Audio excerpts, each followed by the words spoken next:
Hello everyone, कल के chapter में हमने क्या पढ़ा था?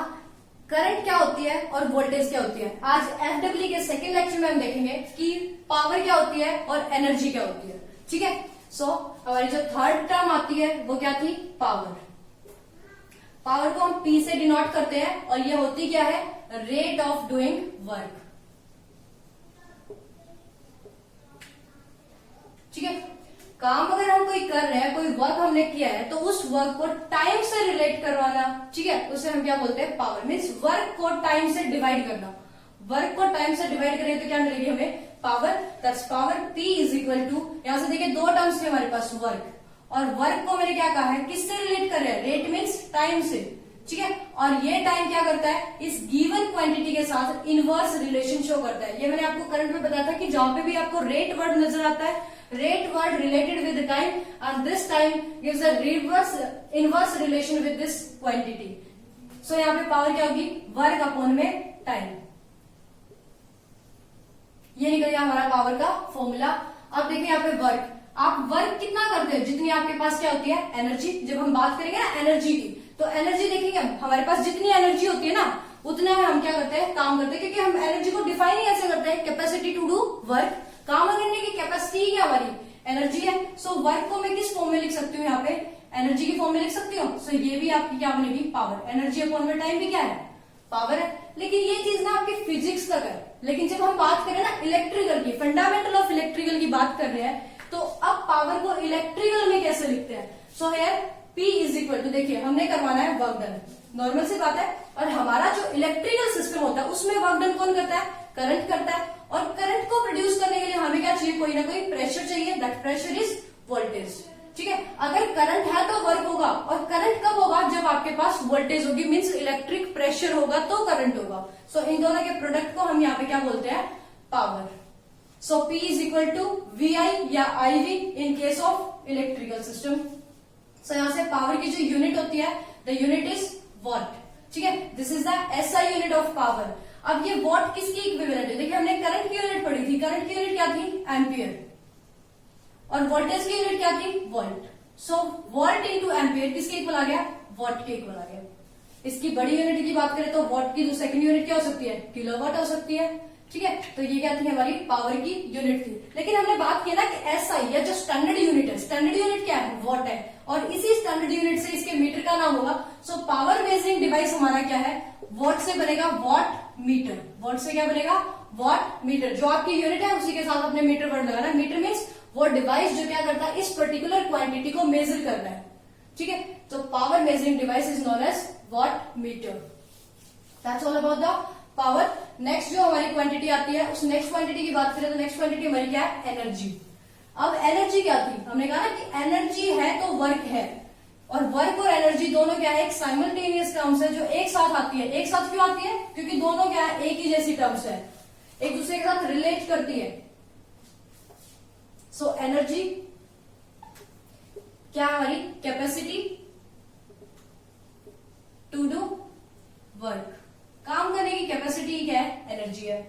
इसे हम इसको डिनोट करते हैं, या हम यहाँ पे क्या बोल सकते हैं? Energy is equal to work. और वर्क देखिए, वर्क किसके इक्वल आ रहा है? अब हम पावर के फॉर्मूले में जाते हैं। हमने क्या किया था? पावर क्या थी? Rate of doing work. So means work को किससे डिवाइड करना? टाइम से। यहां से वर्क की वैल्यू निकालिए, पावर मल्टीप्लाई टाइम, क्या आ गया हमारा? वर्क आ गया। सो एनर्जी क्या है? वर्क ही तो है। सो यहाँ पे वर्क किसके इक्वल आया? Power multiply time. So P multiply T, क्या निकल गई हमारी? एनर्जी। पावर को अगर हमने अभी इलेक्ट्रिकल में देखा तो पावर किसकी इक्विवेलेंट थी? V इंटू आई के। V इंटू आई इंटू टी। अब क्या हो गया हमारे पास? ये एनर्जी होगी। सो एनर्जी क्या होती है? VI into T. अब इसकी यूनिट निकालते, देखिए V की यूनिट क्या थी हमारे पास? वोल्ट थी। I की यूनिट क्या थी? एम्पियर थी। और T की यूनिट क्या होती है? सेकंड होती है। वोल्ट एम्पियर सेकंड किसके इक्विवेलेंट आ गया? एनर्जी की यूनिट के इक्विवेलेंट आ गया। लेकिन वोल्ट और एम्पियर दोनों को मिला के हमने क्या कहा था? ये क्या बनाती है? वॉट। क्या बनाती है? वॉट। तो इन दोनों को मैं ये लिख सकती हूँ वॉट, और ये बच गई सेकंड। सो एनर्जी की यूनिट क्या निकल गई? What second. अगर दूसरी यूनिट में जाए तो वॉट की बिगर यूनिट क्या होती है? किलोवाट। अगर इसकी बिगर यूनिट है तो सेकंड की बिगर यूनिट क्या होती है? आवर्स। सो किलोवाट आवर्स क्या होती है हमारे पास? एनर्जी की स्टैंडर्ड यूनिट होती है। ठीक है, किलोवाट आवर्स क्या होती है हमारी एनर्जी की स्टैंडर्ड यूनिट है। स्टैंडर्ड इन द सेंस देखिए नॉर्मली क्या होती है वर्क यूनिट होती है, आपने जब फिजिक्स में पढ़ा होगा तो जूल।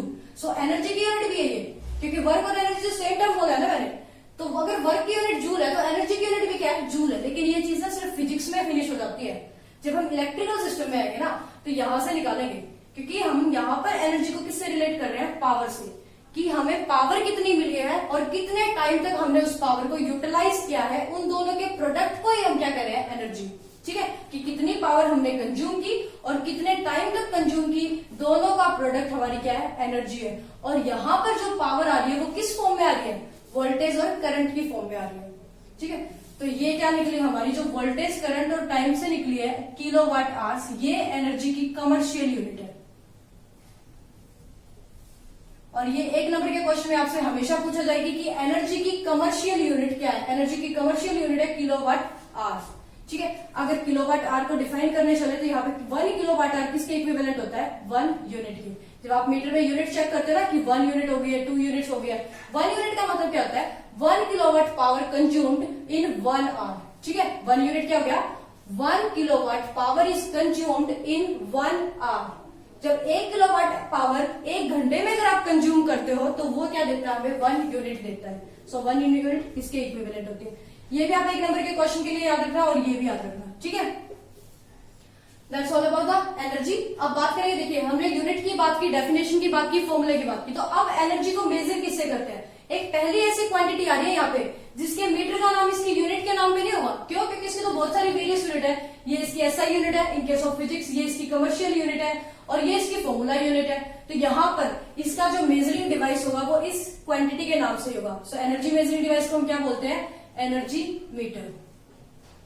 ठीक है, एनर्जी मीटर हमारे क्या होता है एनर्जी मेजरिंग डिवाइस होता है। These all are the basic terms related to the electricity. अब बात करेंगे नेक्स्ट हमारे कौन कौन से यहाँ पे लॉज फॉलो किए जाते हैं जब हम इलेक्ट्रिसिटी पढ़ते हैं। तो सबसे बेसिक लॉ जो आता है दैट इज ओम्स लॉ। तो सबसे पहले बात करेंगे ओम्स लॉ की, कौन कौन से फैक्टर उसमें इन्वॉल्व होते हैं, किस किस फैक्टर के ऊपर वो डिपेंड करता है और इलेक्ट्रिसिटी के अंदर वो किस तरह से यूज किया जाता है।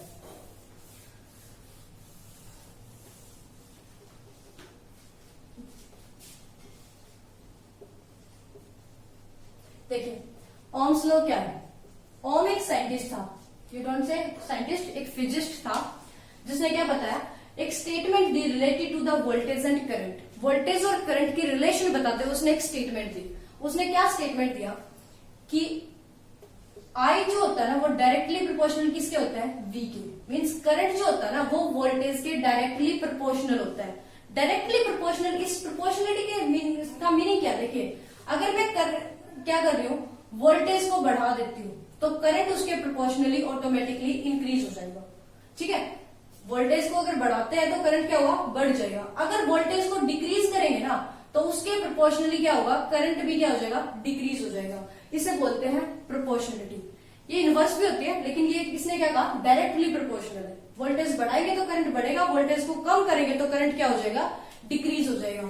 ये किसने कहा ओम्स ने कहा। लेकिन उसने साथ में क्या की एक कंडीशन लगा दी।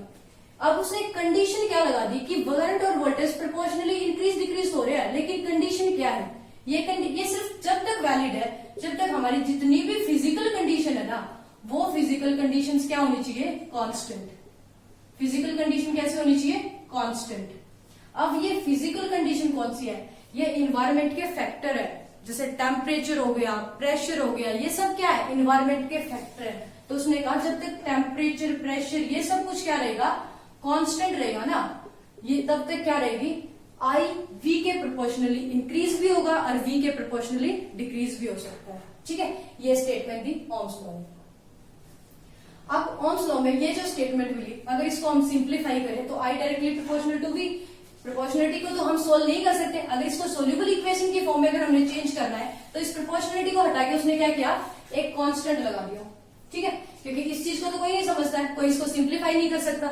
अब सिंप्लीफाई हम क्या कर सकते हैं एक सिंपल इक्वेशन को कर सकते हैं जो इक्वल टू के साथ में होती है। ठीक है, तो उस सिंप्लीफाइड इक्वेशन के फॉर्म में कन्वर्ट करने के बाद उसने क्या किया आई इज इक्वल टू क्या लिख दिया 1 में आर इंटू वी।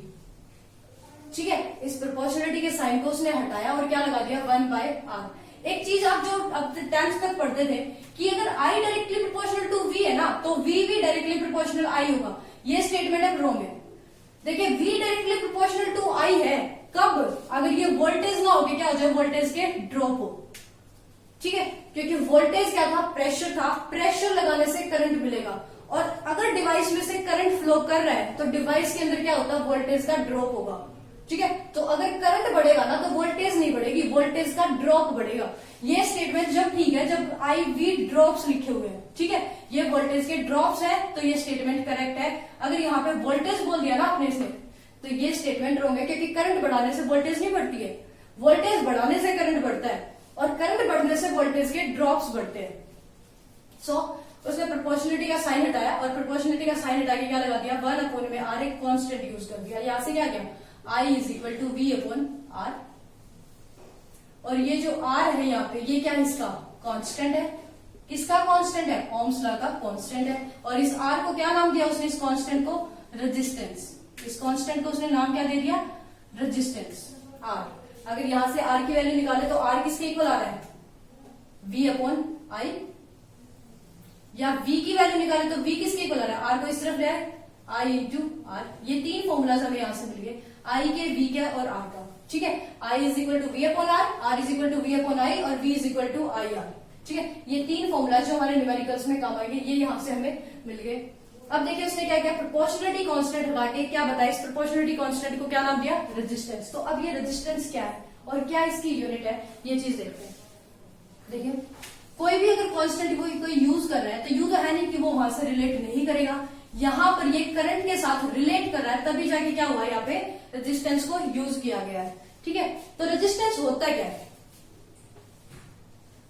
अगर रेजिस्टेंस की बात करें तो रेजिस्टेंस है क्या, ये मटेरियल की प्रॉपर्टी है, क्योंकि हर एक मटेरियल में क्या होती है, ऑपोजिशन होती है। हर किसी की क्या कंडीशन होती है कि अगर वो स्टेबल कंडीशन में है ना तो उसी कंडीशन में रहे, वो अपनी किसी कंडीशन में चेंज लाने की नहीं सोचता है, ठीक है। जैसे हमें कोई कुछ काम के लिए बोलता है तो हम भी अपोज करते हैं। सिमिलरली अगर एक मेटल मटेरियल है, उस मटेरियल के पार्टिकल क्या है, अगर फिक्स है, एक अपनी स्टेबल पोजीशन पे है, रेस्ट की कंडीशन में है, तो वो पार्टिकल भी क्या चाहते हैं कि उनके अंदर कोई डिस्टर्बेंस क्रिएट नहीं हो। अगर उन पार्टिकल्स में डिस्टर्बेंस आई तो नॉर्मल सी बात है, वो क्या करेंगे, अपोज करेंगे। तो मटेरियल के पार्टिकल्स की ऑपोजिशन को हम क्या बोलते हैं, रेजिस्टेंस। सो रेजिस्टेंस क्या हो गया, प्रॉपर्टी ऑफ द मटेरियल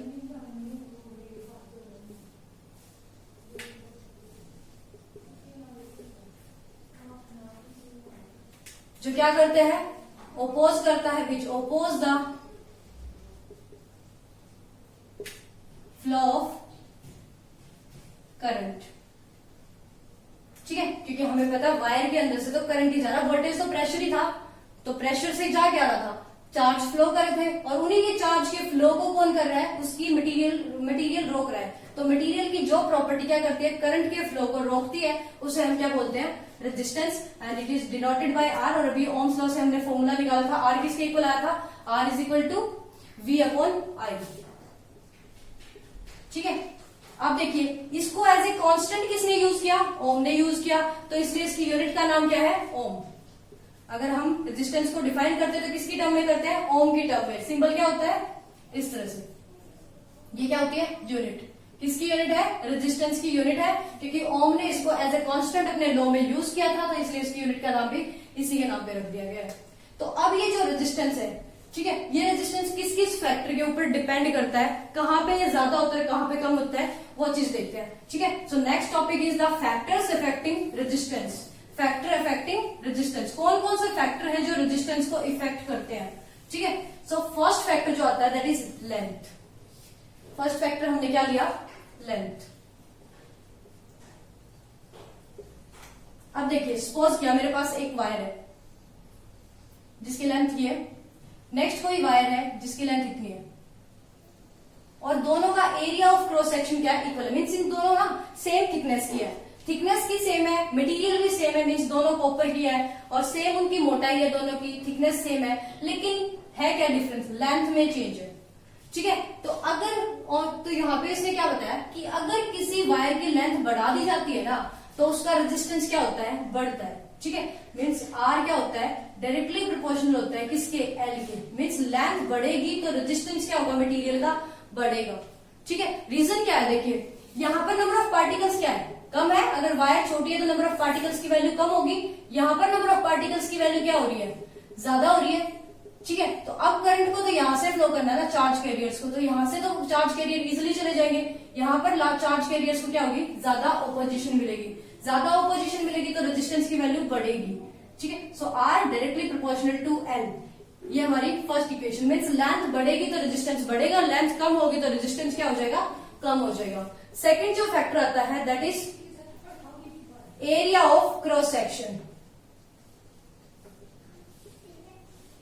अब एरिया ऑफ क्रॉस सेक्शन देखिए, अब सेम चीज लेते हैं, हमारे पास क्या है, दो वायर है जिनकी लेंथ क्या है, इक्वल है, लेकिन एक वायर की मोटाई इतनी है, दूसरी वायर इतनी है।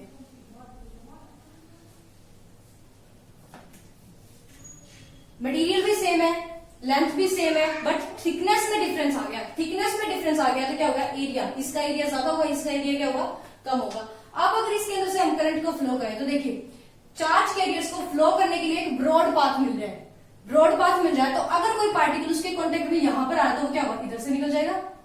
चार्ज कैरियर ही तो है, अगर यहां पर आ रहा है और कोई करंट ऐसे आ रहा है तो वो इधर से ऐसे भी निकल सकता है। लेकिन यहाँ पे देखिए, अगर कोई पार्टिकल यहाँ पे कांटेक्ट में आता है, क्या उसके पास जाने के लिए कोई स्पेस है, नहीं है। तो वायर जितनी पतली होगी ना, उतना ज्यादा क्या करेगी, करंट को अपोज करेगी, करंट को रोकेगी, उसको पास नहीं होने देगी। लेकिन जितना रास्ता ब्रॉड होता जाएगा ना, करंट के लिए जाना उतना ही क्या हो जाएगा, इजी हो जाएगा।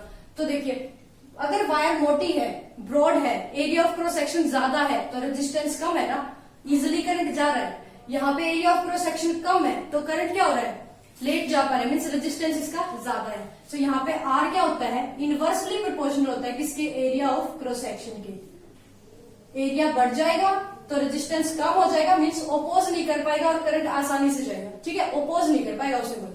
और अगर एरिया हमारा डिक्रीज हो गया तो रेजिस्टेंस क्या होगा, इंक्रीज हो जाएगा। जैसे इसमें एरिया कम है तो ये करंट पास ही नहीं हो पा रहा है, मीन्स रेजिस्टेंस की वैल्यू ज्यादा है, ओपोजिशन है ना रेजिस्टेंस। तो ये हो गई हमारी सेकेंड इक्वेशन। थर्ड जो फैक्टर है यहां से, the third factor is material. जैसे हर एक ह्यूमन बीइंग की अपनी कैपेबिलिटी होती है ना काम करने की, सेम चीज है, मटेरियल की भी अपनी सबकी एक प्रॉपर्टी है, कौन कितना ओपोज कर पाता है। तो ओपोज करने की हर एक मटेरियल की क्या होती है, अपनी एक डिफरेंट कैपेबिलिटी होती है। The last and final is temperature. अब देखिए, टेम्परेचर का भी इफेक्ट होता है, ये चीज आपको बाद में समझ में आएगी कि टेम्परेचर का क्या इफेक्ट होता है। फाइनली यहाँ पर सिर्फ ये याद रखिए कि टेम्परेचर अगर बढ़ता है ना, तब भी क्या होता है, मटेरियल के किसी मटेरियल के अंदर रेजिस्टेंस की वैल्यू कम हो जाती है और किसी में ज्यादा हो जाती है। तो तीन वे में क्लासिफाई किया था हमने मटेरियल को। First one is conductor, second insulator and last and final is semiconductor. अब याद रखिए, कंडक्टर के अंदर अगर रेजिस्टेंस बढ़ता है ना तो आर की वैल्यू भी बढ़ेगी। ठीक है, टेम्परेचर बढ़ेगा तो आर भी क्या होगा, इंक्रीज होगा। लेकिन सेमीकंडक्टर और इंसुलेटर के अंदर क्या होता है, उल्टा होता है। अगर टेम्परेचर को मैंने बढ़ाया ना तो इनमें रेजिस्टेंस की वैल्यू क्या होती है, डिक्रीज होती है। ठीक है, कंडक्टर में रेजिस्टेंस की वैल्यू बढ़ेगी टेम्परेचर बढ़ाने से, इंसुलेटर और सेमीकंडक्टर में क्या होगी, रेजिस्टेंस की वैल्यू डिक्रीज होगी टेम्परेचर के बढ़ने से। ये था इफेक्ट ऑफ टेम्परेचर। अभी आप सिर्फ इतना ही याद रखिए क्योंकि इससे रिलेटेड ना आपका बहुत लंबा चैप्टर बनेगा कि ये टेम्परेचर बढ़ाने से बढ़ता क्यों है, डिक्रीज क्यों होता है, क्या टेम्परेचर कोएफिशिएंट होता है, किस क्या रीजन होती है, सब कुछ आपको बाद में पता चलेगी। अब तक के लिए सिर्फ इतना याद रखिए, that's these are the four factors which effect the resistance. First length, length बढ़ेगी तो रेजिस्टेंस बढ़ेगा, लेंथ कम होगी तो रेजिस्टेंस कम होगा। Second is area of cross section, अगर एरिया कम है तो रेजिस्टेंस क्या होगा, ज्यादा है, और अगर एरिया ज्यादा है तो रेजिस्टेंस क्या हो जाएगा, कम हो जाएगा। थर्ड है मटेरियल, हर एक मटेरियल की अपने ओपोज करने की डिफरेंट कैपेबिलिटी होती है। Next and final is temperature. Temperature means अगर टेम्परेचर बढ़ा तो कंडक्टर में रेजिस्टेंस बढ़ेगा, सेमीकंडक्टर और इंसुलेटर में डिक्रीज हो जाएगा। अब देखिए, मैंने यहाँ पे दो इक्वेशन क्रिएट की थी, बस इन इक्वेशन को और सोल्व करते हैं कि ये इक्वेशन हमें क्या नॉलेज दे रही है। तो देखिए, दोनों इक्वेशन को अगर मैं कंबाइन कर दूं तो क्या होगा, इक्वेशन 1 और 2 को, दोनों रेजिस्टेंस की इक्वेशन है। सो आर क्या हो जाएगा, डायरेक्टली प्रोपोर्शनल हो जाएगा, यहां से एल और यहां से क्या हो गया, डिवाइड में A. R directly proportional to L upon A. अब सेम दोबारा से प्रोपोर्शनलिटी का साइन है, हम क्या करना है, सोल्यूबल इक्वेशन की फॉर्म में जाना है। तो यहां पर उसने इस प्रोपोर्शनलिटी के साइन को हटा के क्या लगाया, रो, एल अपॉन ए। ये क्या है, रो, आर एच ओ, रो।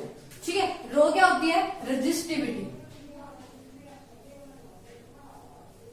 ये क्या होती है? Resistivity.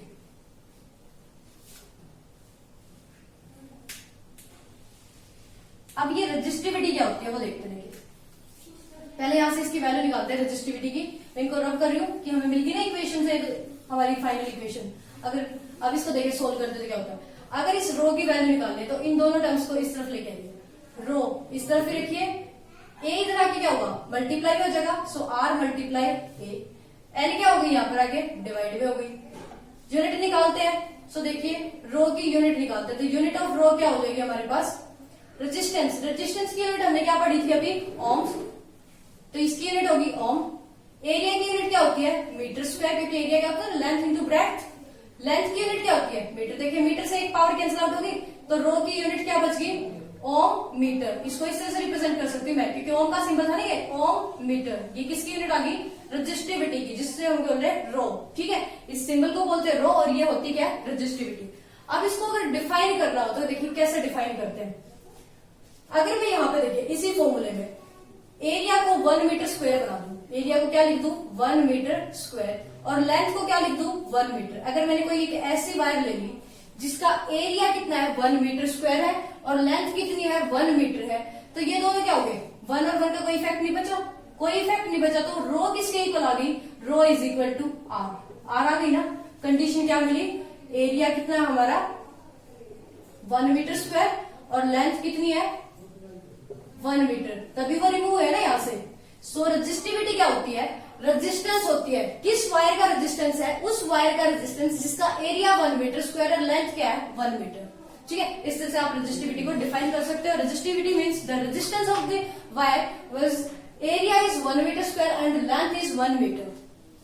That's all about the Ohm's law and factors affecting resistance. यहां तक अगर किसी को कोई डाउट है तो आप कमेंट करके बता सकते हो। Thank you.